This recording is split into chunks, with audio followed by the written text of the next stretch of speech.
अब आप देखिए केरलम पर आ जाइए। केरलम में कुल 140 सीटें हैं, 70 का वहां पर हाफवे मार्क है। यूडीएफ 90 सीटों पर लीड कर रही है, एलडीएफ 47 पर, बीजेपी 2 पर, अदर्स के खाते में 1 सीट। तो बीजेपी भी अपना खाता यहां पर खोलती हुई दिखाई दे रही है। वहीं असम में हेमंत विश्व शर्मा को प्रचंड बहुमत मिला है और ये प्रचंड बहुमत जो है 98 सीट्स का है। बीजेपी और उसके सहयोगी दलों ने 126 में से 98 सीट्स जीतकर 2/3 बहुमत पाया है। कांग्रेस को 26 सीटें मिली हैं, अदर्स के खाते में 2 सीटें गई हैं। इसके अलावा अगले राज्य की तरफ हम चल लेते हैं। अगला राज्य तमिलनाडु है। तमिलनाडु के अंदर भी बड़ा उलटफेर हुआ है। ये उलटफेर क्या है? डीएम की तीसरे नंबर पर सिमट गई है, एनडीए 65 सीटों के साथ दूसरे नंबर पर है। टीवी के यानी थेलापति विजय जो सुपरस्टार हैं, पहली बार चुनाव में उतरे थे, उनकी पार्टी ने असाधारण प्रदर्शन करते हुए 106 सीटें पाई हैं। इसका मतलब अब थेलापति विजय जो है वो मुख्यमंत्री बनने वाले हैं तमिलनाडु के। ये अपने आप में सबसे महत्वपूर्ण उलटफेर है पश्चिम के लिए। अब मेरे साथ कौन कौन जुड़ गए हैं? मेरे साथ दिलीप सर भी जुड़े हुए हैं, हमारे सीईओ और एडिटर इन चीफ। मेरे साथ अंश वत्स जुड़े हुए हैं, कांग्रेस पार्टी के प्रवक्ता। और मेरे साथ रवि त्रिपाठी जुड़े हुए हैं, भारतीय जनता पार्टी के प्रवक्ता। और मैं सर सबसे पहले, आप तो बिस्किट खा रहे हैं, आज तो झालमुड़ी का दिन है।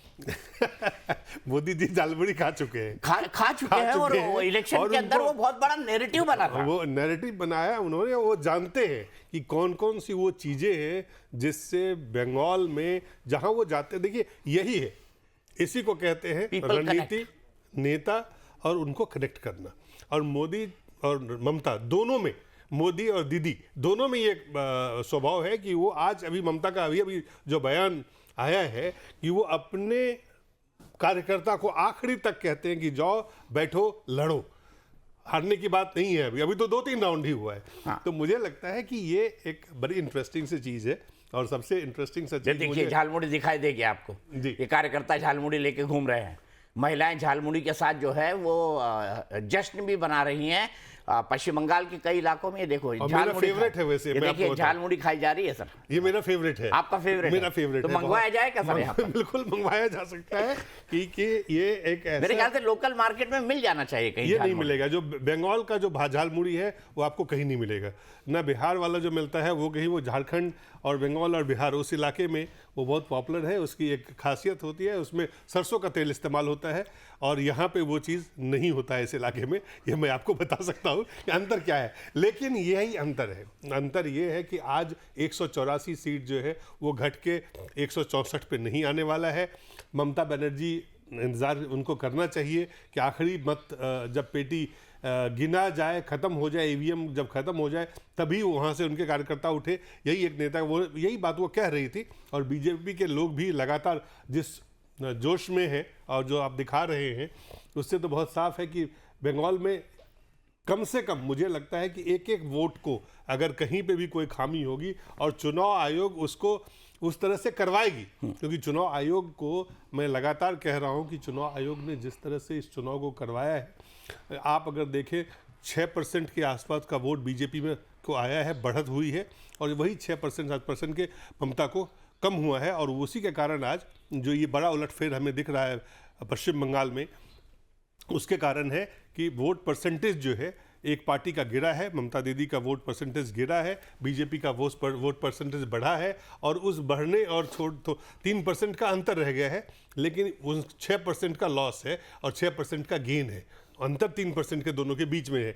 लेकिन उससे जो आंकड़े हैं 83 और 193 और 184 के, ये आंकड़ों में बहुत ज़्यादा बदलाव होने की संभावना अब तो मुझे, आपने भी देखा है, आपने भी कई इलेक्शन काउंटिंग्स को आपने लगातार देखा है, मुझे नहीं लगता इसमें बहुत ज़्यादा बदलाव की संभावना है। लेकिन हमारे साथ जो लोग बने हुए हैं कोलकाता से, उनको आप अगर पूछेंगे वो बेहतर बताएंगे, खास करके आतिशी और रमिता दोनों बने हुए हैं। आतिशी के पास चलते हैं। आतिशी, झालमुड़ी खाई आपने? आज का फ्लेवर तो वही है।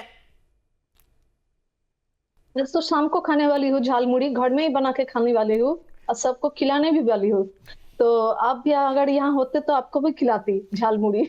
तो आतिशी क्या लेकिन लगता है, ये जो ममता बात बनर्जी है, को अभी भी लगता है कि वो ये गैप को पाट सकती हैं? वो ये कह रही हैं कि कुछ ही राउंड की काउंटिंग हुई है और हमारे जो एजेंट्स हैं वो मतदान केंद्र छोड़कर ना जाएं। उन्होंने ये आरोप भी लगाया है, मतगणना केंद्र छोड़कर न जाएं। उन्होंने ये आरोप भी लगाया है कि हमारे लोगों को मतगणना केंद्र में जाने से रोका जा रहा है। हाँ, ये तो जो आरोप है ये कल से ही लगाया जा रहा है। आप लोग तो जानते हैं 2 दिन पहले वो खुद ही सकवात मेमोरियल स्कूल, जहाँ पर भवानीपुर केंद्र का स्ट्रांग रूम बना है, वहां पर वो रात को गई थी, जाके उधर बोला कि ठीक से इधर कैमरा नहीं चल रहा है, तो इधर ईवीएम को चेंज करने का कुछ करवाड़ हो सकता है। तो ये सब संदेह जो उन्होंने पहले भी बोला था, आज भी बोल रही है।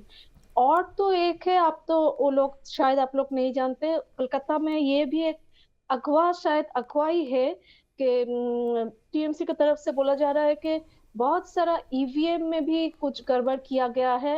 वैसा ही ईवीएम लाके इधर इम्प्लांट किया, और उसी में जहां का जिस बटन में भी वोटर ने प्रेस किया तो सब वोट बीजेपी में चला गया।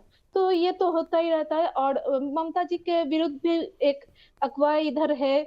अगवा है कि नहीं वो तो मैं नहीं जानती, लेकिन एक बात चल रही है कि जो माइग्रेंट लेबर्स है, जब से वो एनुमरेशन फॉर्म फिलअप करना शुरू हुआ, उस टाइम से माइग्रेंट लेबर के घर घर में जाके उनके पार्टी के लोगों जाके वहां से उन लोगों ने डेटा लिया कि वो लोग कहाँ रहते हैं, कहाँ काम कर रहे हैं। तो उन लोगों को टिकट बना के भेजा गया कि आप लोग टिकट लेके चले आइए, आपको टिकट अपने पैसों से खरीदना नहीं पड़ेगा, आप इधर चले आइए, आके मुझे वोट दीजिए। ये तो बोलने का जरूरत नहीं है, आप क्यों टिकट देंगे, आप मुझे वोट दीजिए, यही बोलने के लिए तो देंगे।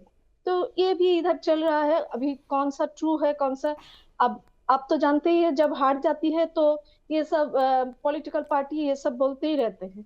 लेकिन एक बात है ममता जी का, जो हम लोग एकदम जब से नजरअंदाज नहीं कर मैं सकते। 1 मिनट के लिए आतिशी आपको रोकूंगा, आप अपनी बात कंटिन्यू करिएगा, लेकिन अभी एक ब्रेकिंग न्यूज आ रही है।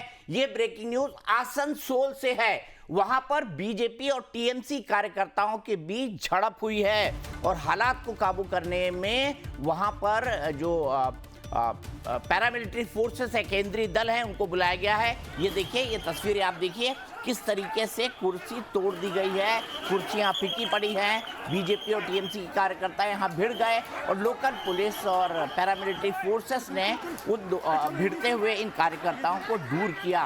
तो बड़ा हाई स्टेक इलेक्शन था और ऐसे ही आशंका जताई जा रही थी कि कुछ ना कुछ गड़बड़ जो है काउंटिंग के दौरान हो सकती है। इसीलिए बड़ी संख्या में जो है पैरामिलिट्री फोर्सेस और बाकी लोगों को तैनात किया गया था। आसनसोल से भारतीय जनता पार्टी की सांसद अग्निमित्रा पॉल हैं, जो कि एक फैशन डिजाइनर रह चुकी हैं, भारतीय जनता पार्टी में बड़े पदों पर काम कर चुकी हैं और पिछली बार भी वो वहां से सांसद थी। चुनाव के दौरान पहले फेज में उनकी गाड़ी के ऊपर जो है, उनकी गाड़ी के ऊपर पत्थरबाजी भी हुई थी, ये भी कुछ हुआ था। आइए अब सीधे चलते हैं आतिशी के पास। आतिशी, कंक्लूड करिए अपनी बात को। हाँ, एक बात तो है ममता जी के बारे में। ममता जी बहुत खराब किया है, बंगाल के लिए कुछ भी नहीं किया है, यहाँ पर काम नहीं है। यहाँ के नौजवान सभी सभी कोई बेंगालोर में काम कर रहे हैं, कोई हैदराबाद में, तो कोई गुड़गांव में काम कर रहे हैं, नहीं तो कोई विदेश में चले गए हैं। इधर माँ बाप पड़े हुए हैं। एक प्रकार क्या हुआ जानते हैं, ये वेस्ट बंगाल ना एक तरह का वृद्धाश्रम बन गया है, ओल्ड एज होम बन गया है। ये बहुत एक कष्ट की बात है। लेकिन ममता दीदी का एक बात है, जो वो ना हारने से पहले नहीं हारती, ये बहुत बड़ी बात है। और ये हम सबको सीखना चाहिए, हारने से पहले नहीं हार मानती। इसीलिए वो बोल रही है अपने एजेंट्स को, अपने पार्टी मेंबर्स को, कि तुम लोग अभी से हार मत जाओ, अपने सेंटर में जाओ, अपने काउंटिंग सेंटर में रहो। यही तो एक नैतिक का बात होना चाहिए।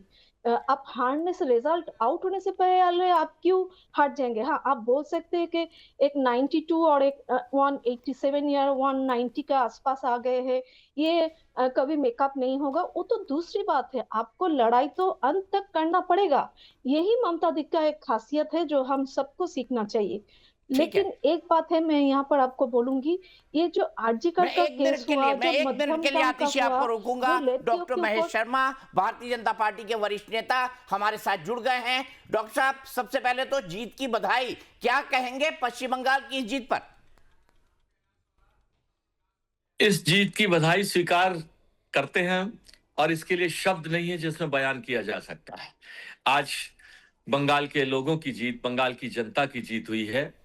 जस्ट हमारे प्रधानमंत्री जी ने भय के माहौल में, भ्रष्टाचार के माहौल में, गुंडा राज के माहौल में जी रही बंगाल की जनता को भरोसा दिया कि आज बंगाल भारत के साथ कंधा मिलाकर आगे बढ़ेगा। विकास की उस यात्रा में जो 15 से 20 साल बंगाल पीछे चल रहा था, आज उस भरोसे के साथ लोगों ने विश्वास किया हमारे प्रधानमंत्री नरेंद्र मोदी जी की और हमारे राजनीति के कूटनीतिक, और मैं समझता हूं अमित शाह जी, हमारे गृह मंत्री जी ने, जिन्होंने प्रदेश की जनता को यह विश्वास दिलाया कि आज भय मुक्त होकर आप वोट करें। राजनीति बदलने का आपका हक है और आपकी जिम्मेदारी भी है। आज उस विश्वास पर लोगों ने विश्वास किया। पिछले लगभग 1.5 माह के समय में हमें यह बताया जा रहा था जब हम यहाँ पर आए थे चुनाव के लिए कि यहाँ आपको बूथ एजेंट नहीं मिलेगा, यहाँ आपको पोलिंग एजेंट नहीं मिलेगा, आपको काउंटिंग एजेंट नहीं मिलेगा, टीएमसी के गुंडे आपको घरों पर धमकाएंगे, हत्याएं होंगी। पिछले 2 महीने में एक भी राजनीतिक हत्या यहाँ पर नहीं हुई है। आज भी बहुत डराया जा रहा था। अभिषेक बनर्जी आज कह रहे थे ऐसा होगा वैसा होगा। ये मैं समझता हूं उस दिए की टिमटिमाहट की आखिरी लौ थी जिसके लिए उन्होंने अपने इन शब्दों का इस्तेमाल किया है। आज बंगाल के लोगों की जीत हुई है। प्रधानमंत्री नरेंद्र मोदी जी के नेतृत्व में जो पूरे भारतवासी, 140 करोड़ भारतवासी ये विश्वास रखते हैं कि मोदी है तो मुमकिन है, और आज उस मोदी के मुमकिन को उन्होंने मुमकिन कर दिखाया है। अमित शाह जी ने विश्वास दिलाया था यहाँ की जनता को कि कोई कंकड़ी भी नहीं फेंक पाएगा। घंसा करना तो दूर की बात है, वो खरे उतरे हैं।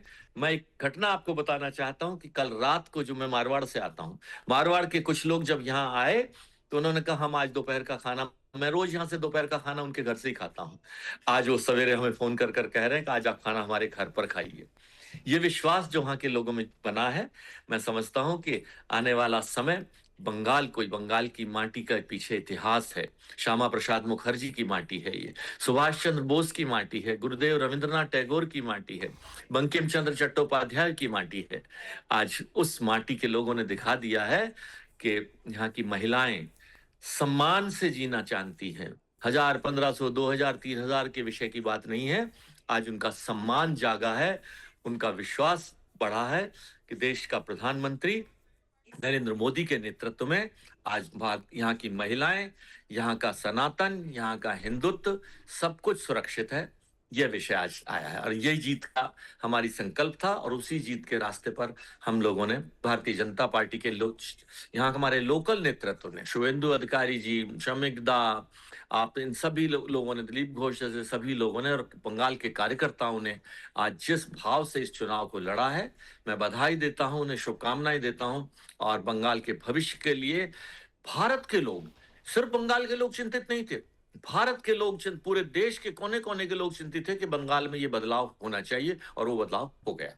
आप डॉक्टर साहब वहाँ पे, मैं देखा आप वहाँ पे थे कई जगह, मैंने देखा, आपको लगता था कि आप ये जो परिणाम है, क्योंकि लड़ाई तो आप पहले से लड़ रहे थे और पहले भी उतनी मजबूती से लड़ाई लड़ी गई थी, इस बार की लड़ाई में आपको क्या अंतर दिखा था? आपको लगा था कि ये लड़ाई आप जीत पाएंगे? देखिए, ये बात सही कह रहे हैं। जब हम शुरू में यहाँ आए तो हमारा विश्वास थोड़ा सा चिंतित था। हमारा ये विश्वास, हम भी थोड़े से चिंतित थे, थोड़े से डरे हुए भी थे, घबराए हुए भी थे, लेकिन हमें भी वो विश्वास था कि नरेंद्र मोदी जी हैं और अमित शाह जी जैसा हमारा कूटनीतिक राजनीतिक हमारे साथ खड़ा है, तो उनकी बात पर भी हमें पूरा विश्वास था। जब उन्होंने 2 महीने पहले ये कहा था कि जाओ, चुनाव होगा और कोई हिंसा नहीं होगी, हिंसा की कोई गुंजाइश नहीं होगी, और जिस तरह से गुंडे बदमाशों के मन में एक भय छा गया था कि अब अमित शाह जी वहां खड़े हैं, गृह मंत्रालय वहां खड़ा है, भारत के 140 करोड़ लोग बंगाल के साथ खड़े हैं, तो वह बदलाव। लेकिन ये बात सच है कि हम भी जब यहाँ आए तो चिंता था और एक अनिश्चितता का माहौल था कि बंगाल की राजनीति को कोई समझने के लिए साइलेंट अंडर करंट बहुत ज्यादा था। कोई भी कुछ ये बताने को तैयार नहीं था खुलकर। हम आपको बता रहे हैं कि लोग अपने घर पर भोजन के लिए बनाने के लिए भी इसलिए चिंतित थे कि शाम को आप तो खाना खा के चले जाओगे, कल कोई हमारे घर में आग ना लगा दे, कोई मारपीट ना कर दे, कोई डरा ना दे। और डॉक्टर साहब, अब ये एक बड़ी विचारधारा की भी जीत है। आपने श्यामा प्रसाद मुखर्जी जी का नाम लिया, वो जनसंघ के संस्थापक थे। ये कहें कि बीजेपी का बीज जो है वो श्यामा प्रसाद मुखर्जी जी ने बोया, लेकिन उनके राज्य में लगभग आखिरी में सरकार, तो ये चूक कहाँ रह गई थी? आपको क्या लगता था, क्या गलती हो रही है पश्चिम बंगाल में जिसको आपने इस बार सुधारा? देखिए, पहले उस कम्युनिस्ट राज से निकलकर हम आए, ममता बनर्जी आई, लोगों ने स्वीकार किया, लेकिन वो अपने रास्ते से भटक गई। वो अपने बंगाल को आगे ले जाने के रास्ते से भटक कर आज उस रास्ते पर चल पड़ी कि जिस रास्ते पर देश की अक्षुण्णता, देश की सीमाओं की रक्षा, बंगाल में भ्रष्टाचार, बंगाल में भय, आज उससे वो उनको मुक्ति नहीं दिला पाई। आज वो बदलाव आया है और उसी बदलाव के तहत पर 2021 के चुनाव में भी ये बदलाव हो जाता, लेकिन कहीं ना कहीं हम लोगों की कुछ मैनेजमेंट के अंदर कुछ शायद हम लोग पहचान नहीं पाए थे अंदर की बातों को, कितनी ज्यादा अंदर तक जड़ें गहरी कर रखी हैं ममता बनर्जी जी ने। खोखलापन था और जीत हमारी 2021 में भी लगभग थी, लेकिन आज हम लोगों ने उन छोटी मोटी जो कमियां उस वक्त जो अनुभव थे उनसे शिक्षा लेकर इस बार की जीत को आज से 2 महीने पहले ही सुनिश्चित कर लिया था कि बंगाल में सरकार कमल निशान भारतीय जनता पार्टी की होगी, नरेंद्र मोदी जी की सरकार बनेगी। बटोगे तो कटोगे, हिंदुत्व की जीत या बंगाल का विकास, कौन से सबसे महत्वपूर्ण, कौन सबसे अहम? देखिए, इसमें कोई दो राय नहीं है कि बंगाल का विकास कहीं ना कहीं सबसे पहले था, और बटोगे और कटोगे की जो नीति जो यहाँ बंगाल के अंदर ममता बनर्जी की सरकार ने कर रखी थी, जो स्थितियां पैदा कर दी थी कि बंगाल की सीमाओं पर बाड़ लगाने के लिए अड़चने लगा रही है सर। एक धर्म जाति के लोगों को इतना अपीजमेंट किया जा रहा है कि यहाँ की जनता भयभीत हो चुकी है। यहाँ के बड़ा बाजार के व्यापार में कल मैं गया तो बड़ा बाजार का जो सबसे पुराना व्यापारी क्षेत्र है वो कहने लगे कि साहब अब तो हमें लगने लगा है कि हमें ये क्षेत्र छोड़ना पड़ेगा। ये जो माहौल किया गया इसके लिए ममता बनर्जी जिम्मेदार है, और उस भय से नरेंद्र मोदी जी और अमित शाह जी की जोड़ी ने आज यहाँ के लोकल क्षेत्रीय नेताओं ने, कार्यकर्ताओं ने मिलकर एक संकल्प लिया और उस संकल्प की सिद्धि हुई। तो आप कोलकाता में सेलिब्रेशन हुआ, झालमुड़ी खाई आपने या बंटवाई? यहाँ आज सेलिब्रेशन, आज संदेश भी खा रहे हैं, झालमुड़ी की भी खा रहे हैं, और अबीर और रंग का माहौल पार्टी कार्यालय में है हम लोग वॉर रूम में, और वहां पर हम देख रहे हैं कि नीचे इस तरह का माहौल है कि हम सब लोग भी तैयार है कि वहां से निकल कर जाएंगे तो बिना रंगे हुए नहीं जा पाएंगे। ठीक है, बहुत बहुत शुक्रिया डॉक्टर महेश शर्मा हमसे जुड़ने के लिए, और आपको एक बार फिर से इतने शानदार प्रदर्शन के लिए पश्चिम बंगाल में बधाई। देखिए सर, 9287 कहीं भी तृणमूल कांग्रेस का खाता बढ़ता हुआ नहीं दिखाई दे रहा है। एक बार चलते हैं डाटा सेंटर, मेरे सहयोगी संजय मेरे साथ हैं, वो हमें बताएंगे कि इलेक्शन कमीशन का वेबसाइट क्या कहती है। संजय। देखिए दीपक जी, इलेक्शन कमीशन की वेबसाइट, जाहिर सी बात है प्रधानमंत्री नरेंद्र मोदी इस बात को समझ गए, इसलिए 6:30 बजे का जो समय दिया गया कि बीजेपी दफ्तर जाना है, वो सेलिब्रेशन हर बार जो होता है वो दिखाई देगा। लेकिन आप डाटा के आधार पर देखिए तो मुझे लगता है कि कहीं भी अब जितनी राइवल पार्टियां थी, असम का सबसे पहले बता देते हैं, यहां पर तो कुछ है ही नहीं कांग्रेस के लिए करने के लिए। 10 साल से सत्ता से बाहर, इस बार भी कुछ नहीं मिला हाथ में, 27 सीटों पर सिमट गई। दरअसल ये केरला का नहीं, असम का भी दिखाते हैं डाटा सबसे पहले। और असम में आप देखिए कि भारतीय जनता पार्टी जबरदस्त तरीके से यहां पर क्लीन स्वीप करती हुई जो तमाम योजनाएं थी उसका फायदा। और दूसरा यह है कि इसका श्रेय जाता है अकेले असम के मुख्यमंत्री को। कहा जा रहा कि वहां परिसीमन हुआ था, तमाम चीजें हुई, तो उन्होंने जिस तरीके से इस बार प्लान किया था उसका परिणाम यह हुआ। आप देखिए कि यहां पर 79 सीटें, अगर डेटा पे जाएंगे तो 79 सीट भारतीय जनता पार्टी को, 24 पर सिमट गई कांग्रेस पार्टी। बड़े बड़े दावे, बड़े बड़े एलिगेशन लगाए गए, उसका कोई फर्क नहीं पड़ा। और ये मैप आप देखिए, विधानसभा की जब तस्वीर आप देखेंगे, इसी तरीके से भारतीय जनता पार्टी एक तरफ भगवा आपको लहराता हुआ दिखाई देगा, बाकी कांग्रेस के लिए और दूसरे जो छोटे छोटे दल थे उनके लिए ये सिचुएशन बनती हुई दिखाई दे रही है। वोट परसेंट के हिसाब से देखें तो यहां पर भारतीय जनता पार्टी को ठीक ठाक बढ़िया वोट परसेंट मिला है, और ये थोड़ी देर में और साफ हो जाएगा देखने में, उसके बाद ये चीजें बिल्कुल साफ होंगी। अब आते हैं पश्चिम बंगाल पर। पश्चिम बंगाल तो सब कुछ बदल दिया। इस बार पश्चिम बंगाल देखिए, प्रधानमंत्री का एक नारा था दीपक जी की, जो बंगाल प्रोविंस हुआ करता था, बिहार हो, उड़ीसा हो, बंगाल हो, उन तीनों पर भारतीय जनता पार्टी ने फतेह कर लिया। बिहार अभी जीते हैं, लेकिन उसके बाद बंगाल सबसे बड़ा गढ़ और सबसे बड़ी लड़ाका विपक्ष में जो मानी जाती थी ममता बनर्जी, उनका किला ढह चुका है। 188 अभी भी ये काउंटिंग लगातार जारी है। सीटें बढ़ने का अनुमान है भारतीय जनता पार्टी के खाते में। और AITC यानी कि ऑल इंडिया तृणमूल कांग्रेस 94 पर अभी है। ये सीट लगातार गिरती जा रही है। 120 के आसपास पहुंचे थे लेकिन गिर गए। और इसके अलावा AG यूपी की अगर बात करें, ये जो हुमायूं कबीर वाला था, नहीं हाँ, अच्छा ये ठीक है, लेकिन कुल मिलाकर ये CPIM के एक खाते में ये दो छिटफुट तमाम चीजें हैं। ये हुमायूं कबीर की पार्टी है। हाँ, तो उनको जनता उन्नयन पार्टी। हाँ, जनता उन्नयन पार्टी, और इसको 2 सीटें जा रही। लेकिन एक चीज मैं आपको बताता हूं, अगर मैं वोट परसेंट यहां पर दिखा पाए, सबसे पहले मैप देख लीजिए। ये है जो एक बार मैंने इसके पहले भी इलेबोरेट किया, ये हिस्सा पूरा भगवा हो चुका है। एक जो सिर्फ जिंदा रखा है, जो बार बार मैं बोल रहा था, नीचे लाइए जरा, बार बार जो बोल रहा था, वो सिर्फ यही है कि जो पश्चिम बंगाल, दरअसल बांग्लादेश से सटा इलाका है, वही ममता बनर्जी को इस वक्त जो सीटें आई हैं जिंदा रखा। ये हिस्सा थोड़ा सा कोलकाता के आसपास का, इसके बाद ये हिस्सा, और यहीं से जो कुछ निकल पाया है, ये देखिए मुर्शिदाबाद का हिस्सा, और यहां से यही मुस्लिम बाहुल इलाका जहां ममता बनर्जी को वोट पड़ा। अब सवाल यह भी खड़ा हो जाता है, क्या हिंदू मुस्लिम का जो नैरेटिव गढ़ा गया था, जैसे सर ने पूछा बटेंगे तो कटेंगे, उसमें पश्चिम बंगाल की एक बहुत बड़ी हिंदू आबादी ने भारतीय जनता पार्टी पर भरोसा किया और वो वोट शिफ्ट सीधे भारतीय जनता पार्टी के तौर पर चला गया। अब इसके बाद देखिए एक गेम कांग्रेस को, जो प्रधानमंत्री बार बार बोलते हैं, कांग्रेस जहां जाती है वो दूसरों का गेम बिगाड़ देती है। दीपक सर देखिएगा, यहां लगभग 44% से थोड़ी ज्यादा भारतीय जनता पार्टी को वोट पड़ा, 41% से थोड़ी ज्यादा TMC को वोट पड़ा। वोट ठीक लेके आई, लेकिन अब कांग्रेस को आप देखिए लगभग 3.25% वोट, और यही है TMC और बीजेपी के वोटों में अंतर। और मुस्लिम बहुल इलाकों में TMC ने भरपूर पैमाने पर कहा जा कैंडिडेट उतारे थे, जहां वोट कटे हैं, और उस वोट कटने का असर वाकई में बीजेपी को एक तरफा गया। तो कांग्रेस ने अपने लिए तो कुछ नहीं किया, लेकिन TMC को जरूर डेंट पहुंचा गए, ये आकलन कहता है। ये 2 बड़े राज्य जहां पर इस वक्त दोनों का विश्लेषण हमने कर दिया, और अब यह देखना है कि इसके बाद जब चर्चा होती है दीपक सर, तो वो किस पैमाने पर होती है, कौन अब आगे किस तरीके से इसको लेता है। बिल्कुल सही। और सबसे बड़ी बात पश्चिम बंगाल में जो थी, जो टैगलाइन थी भारतीय जनता पार्टी की, वो थी भय या भरोसा, और भरोसे पर जो है मुहर लगाई है पश्चिम बंगाल की जनता ने। इसके अलावा हिंदुत्व का मुद्दा जो भारतीय जनता पार्टी ने चलाया वो चला, हिंदू खत्म हो जाएंगे, बांग्लादेश जैसे हालत हो जाएगी, ये मुद्दा, इसको लेकर लोग डरे हुए थे और इसको लेकर भी बड़ी वोटिंग हुई है। इसके अलावा विकास, डबल इंजन की सरकार चाहते थे। इसके अलावा गवर्नेंस की, प्रशासन जो है वो ठीक से काम नहीं करता, बीजेपी आएगी तो स्थितियां बेहतर होंगी।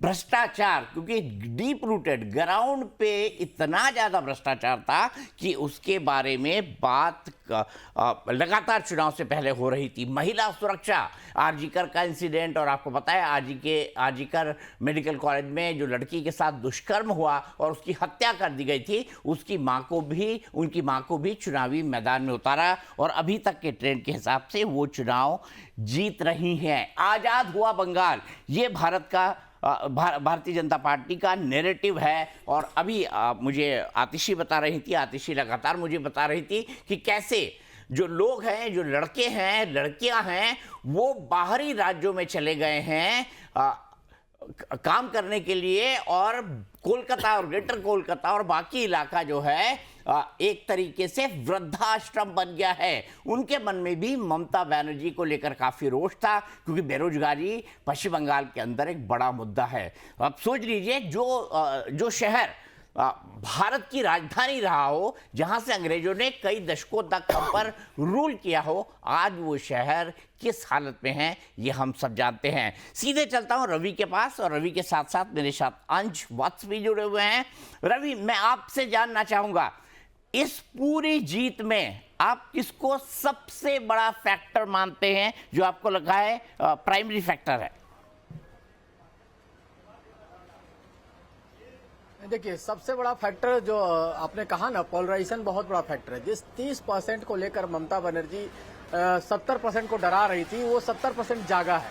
और 70% ने एक तरफा पोल किया। जो रिजल्ट है वो साफ दिखा रहा है कि 30% एक तरफ है, 70% एक तरफ है, क्योंकि उसके चक्कर में डराया था कि एक सेकंड में अगर इनको मैं कह दूंगी तो ये पूरे 70% को परेशान कर देंगे। तो 70% एकजुट हुआ है। पहली बात, महिलाएं जो अपने आप को असुरक्षित महसूस करें, जो अभी आप जिक्र कर रहे थे, आरजी कर की घटना हो, संदेश खाली की घटना हो, 7 बजे मुख्यमंत्री कहती है कि 7 बजे के बाद महिलाएं बाहर न निकले। एक महिला मुख्यमंत्री का ये बयान कितना शर्मनाक हो सकता है। एक 60 साल की महिला के साथ रेप होता है और मुख्यमंत्री कहती हैं कि उनका लव अफेयर था, इस वजह से उन्होंने रेप किया। वो रेप की घटना नहीं है। तो कहीं ना कहीं महिलाओं में जो एक सुरक्षा की भावना थी, नौजवानों में एक बेरोजगारी की भावना थी, किसान लगातार आत्महत्या कर रहे थे। तो सबसे बड़ा मुद्दा हमारे लिए है बांग्लादेश घुसपैठ, जिसको हमने बड़ा मुद्दा बनाया था और उस मुद्दे के बल पर आज हम यहाँ तक आए हैं। हम मानते हैं 700 किलोमीटर का बॉर्डर को फेंसिंग करना है दीपक जी, ये हमारे लिए चुनौती है, लेकिन हम करके दिखाएंगे।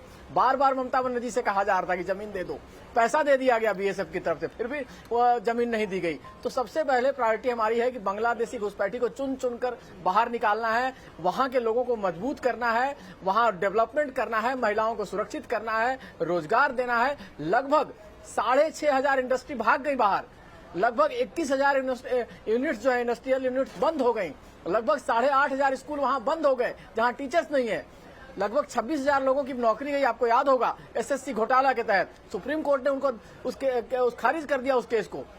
तो कहीं ना कहीं करप्शन पिक पर था, आपको कट मनी पिक पर था। एक गांव में अगर आपको अपना घर बनाना है तो घर बनाने के लिए भी आपको टीएमसी के गुंडों से परमिशन लेना पड़ता था।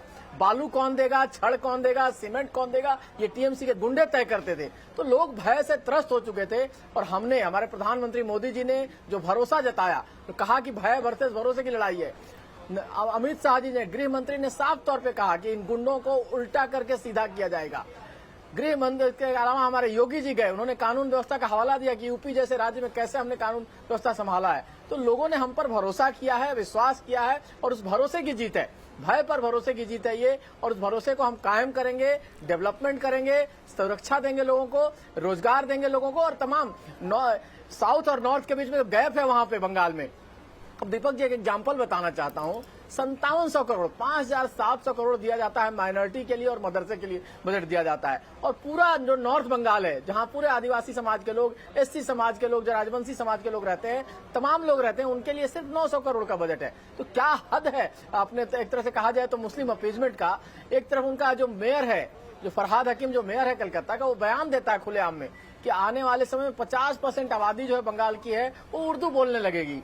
और ममता बनर्जी एक शब्द उसको नहीं बोलती हैं। वहां टोपी लगा के अगर आप चलते हैं कलकत्ता के सड़कों पर तो आप पर कोई फाइन नहीं किया जाता है। तो ये अपीजमेंट, मुस्लिम अपीजमेंट का जो पिक था उसको लोगों ने जवाब दिया है, महिलाओं ने भी दिया है, युवाओं ने भी दिया है, किसानों ने भी दिया है और सबने मिलकर हमको हमारी सरकार बना रहे हैं। और हमारी सरकार बनेगी दीपक जी, पूरा भरोसा कीजिए। मैं आपके साथ पहले भी बैठा था, याद कीजिए, मैं आपके साथ बंगाल चुनाव के दौरान बैठा था, 3 महीने में बंगाल रहा था। हमने खूब जमीन पे काम किया, हमारी पार्टी ने काम किया, एक एक चीज को हमने दुरुस्त किया है जहां जो कमी रह सकती है। गुंडा मैनेजमेंट भी, जो गुंडे थे इनको कैसे मैनेज किया जाए, इनको कैसे डराया जाए, इनको कैसे मजबूत तरीके से इनको मैसेज दिया जाए, ये भी किया गया है। क्योंकि गुंडागर्दी चरम पे है उस राज्य में।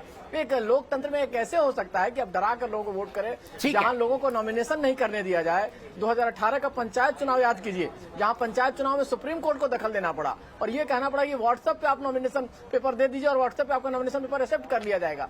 क्या बंगाल को बना दिया था। तो बंगाल एक तरह से बिल्कुल पीछे चला गया था। अब बंगाल सही ट्रैक पे आएगा, बीजेपी की सरकार होगी और बीजेपी ने जिस तरह से गुजरात में, मध्य प्रदेश में, छत्तीसगढ़ में, राजस्थान में कहिए, बिहार में कहिए, जिस तरह से हमने एनडीए की तरह काम किया है, वैसे ही बंगाल को आगे ले जाएंगे और बंगाल में बांग्लादेशियों को कम से कम एक एक को चुनकर बाहर निकालेंगे। ठीक है, ये हमारा वचन है और ये पार्टी का कमिटमेंट है। ठीक है, मैं आगे आपसे बात करूंगा, ब्रेक के लिए रुक रहा हूं। अंश, मैं आपके पास ब्रेक के तुरंत बाद आऊंगा। फिलहाल एक ब्रेक के बाद भी हमारा विश्लेषण और बड़ी कवरेज जारी है।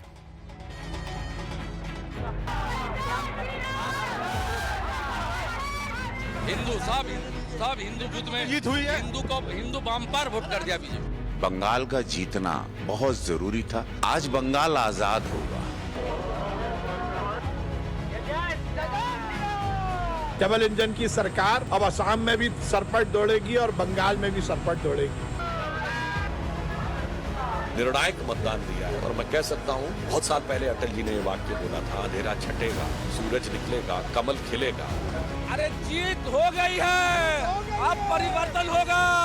टीएमसी का जितना चोर है हावड़ा ब्रिज, हावड़ा स्टेशन से सब भाग रहा है।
हिंदू सब हिंदू बूथ में जीत हुई है।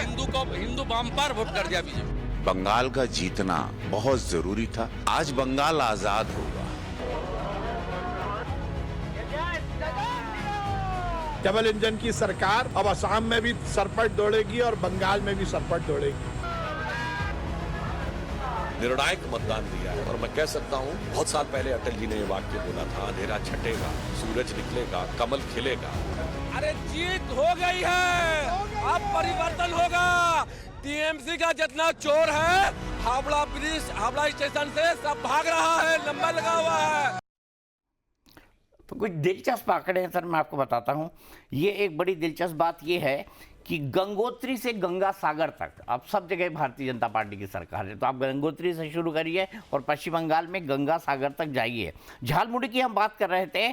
झालमुड़ी जहां पर उन्होंने खाई थी, झारग्राम में खाई थी सर। यहाँ की 4 सीटें, झारग्राम, गोपी वल्लभपुर, बिनपुर और नयाग्राम, इन चारों सीटों में भारतीय जनता पार्टी आगे है। तो ये काफी चला। अंश, मैं आपसे जानना चाहूंगा, आप जिन जिन राज्यों में पिछड़ते हैं वहां पर बिल्कुल साफ ही हो जाते हैं, चाहे उत्तर प्रदेश हो, चाहे वो पश्चिम बंगाल हो, तमिलनाडु में आप वैसे ही जूनियर पार्टनर है, असम में भी आप जो है तीसरी बार भारतीय जनता पार्टी की सरकार बन गई। एक सांत्वना पुरस्कार आपका सिर्फ केरल में है, ऐसा क्यों?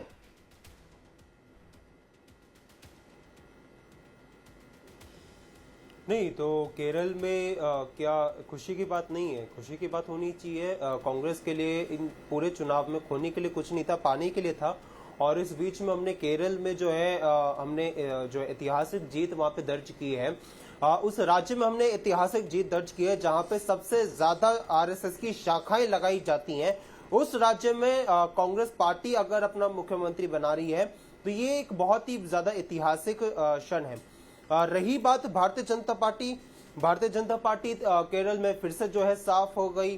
अगर आप जाएंगे तमिलनाडु में तो वहां पे आप छुटपुट जो पार्टीज हैं उनके सहारे पे आप चल के आ गए। आप एआईडीएमके के सहारे जो है आप यहां तक चल के आए हैं, तो उसको आप जीत तो नहीं कह सकते। उसको आप ये उसमें वहां पे उनके लिए कुछ भी नहीं है।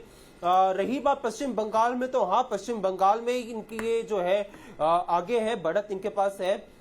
मैं यही कहना चाहूंगा, मैं अभी थोड़ी देर पहले भारतीय जनता पार्टी के जो प्रवक्ता उनकी बात को सुन रहा था और बजाय ये बताने के कि आगे का उनके क्या रोड मैप है, अब क्योंकि सरकार बन चुकी है, सब लोग थक चुके हैं, वही सब बातें को सुन के पिछले 1 महीने में हम सब ने चुनावी डिबेट्स में, भाषणों में वही सब बातें को सुन लिया है। अब समय है ये बताने का कि आप आगे क्या करने वाले हैं। तो बजाय ये बताने के कि आप आगे क्या करने वाले, वही चुनावी भाषण, क्योंकि उनके पास कुछ है नहीं बताने के लिए, कोई उनके पास रोड मैप है नहीं।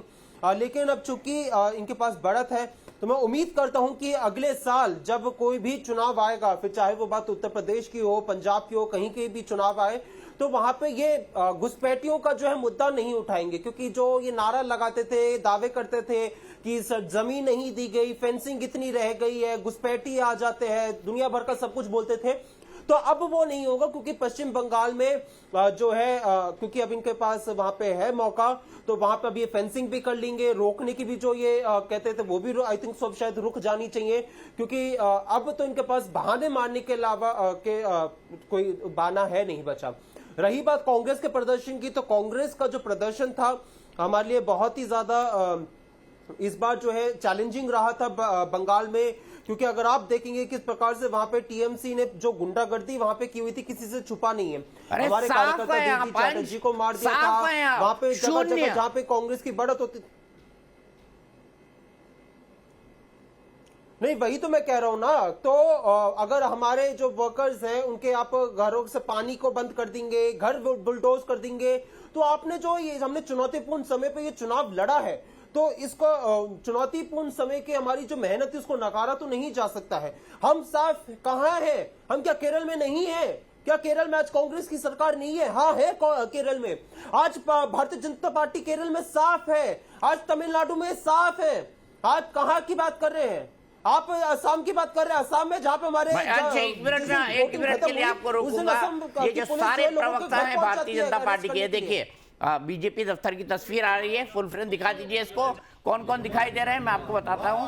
अनिल बलूनी दिखाई दे रहे हैं इसके अंदर, अनिल बलूनी मुख्य प्रवक्ता हैं, वो दिखाई दे रहे हैं। ये देखिए रसगुल्ला भी रखा हुआ है यहाँ पर, संदेश भी आया होगा और सब झालमुड़ी भी खा रहे हैं। तस्वीर में कौन कौन दिखाई दे रहे हैं? सुधांशु त्रिवेदी दिखाई दे रहे हैं, हरीश खोनारा दिखाई दे रहे हैं, अनिल बलूनी दिखाई दे रहे हैं, अरुण सिंह दिखाई दे रहे हैं, गौरव भाटिया दिखाई दे रहे हैं। ये तमाम प्रवक्ता इस वक्त जो है वो भारतीय जनता पार्टी के मुख्यालय के अंदर झालमुड़ी खाते हुए दिखाई दे रहे हैं। तो इस इलेक्शन का सबसे बड़ा टेक अवे पॉइंट क्या था? इस इलेक्शन में किस चीज ने सबसे ज्यादा नैरेटिव बनाया? तो मैं कहूंगा झालमुड़ी ने बनाया, और झालमुड़ी के साथ साथ माछ भात ने भी बनाया।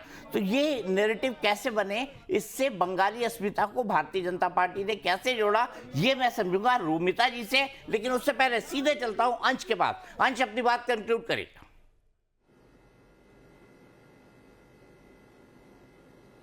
देखिए वही बात है ना, जो अभी आप बता रहे थे झालमुड़ी के बारे में बता रहे थे। अगर आप पूरे अभी मैं जो इतनी देर से बैठा था आपकी डिबेट में, अगर उसको पूरे को मैं खुद एज अ पर्सनल एनालाइज करूं तो मैं यही कह सकता हूं कि भारतीय जनता पार्टी बजाय एक राजनीतिक दल होने के वो एक मैनेजमेंट पार्टी जो है बन चुकी है कि झालमुड़ी खा लेते हैं। इस देश के प्रधानमंत्री बजाय वहां पे जाके घुसपैठियों को रोकने के वो झालमुड़ी खा रहे हैं। ये हम इस पर चर्चा कर रहे हैं। हम इस पर चर्चा कर रहे हैं कि बजाय प्रधानमंत्री वहां पे कारखाने पे ये बताने की कि उनकी सरकार ने केंद्र में रहते हुए क्या किया बंगाल के, ये बताने के वो वहां पे जाके जो है फोटो शूट कर रहे हैं। तो ये तो हम इस पर चर्चा कर रहे हैं। हम यहाँ पे चर्चा कर रहे हैं कि हिंदू मुसलमान, हिंदू का वोट इसको तरफ क्या, किसी भी योजना को ममता बनर्जी पश्चिम बंगाल में लागू नहीं करने देती थी।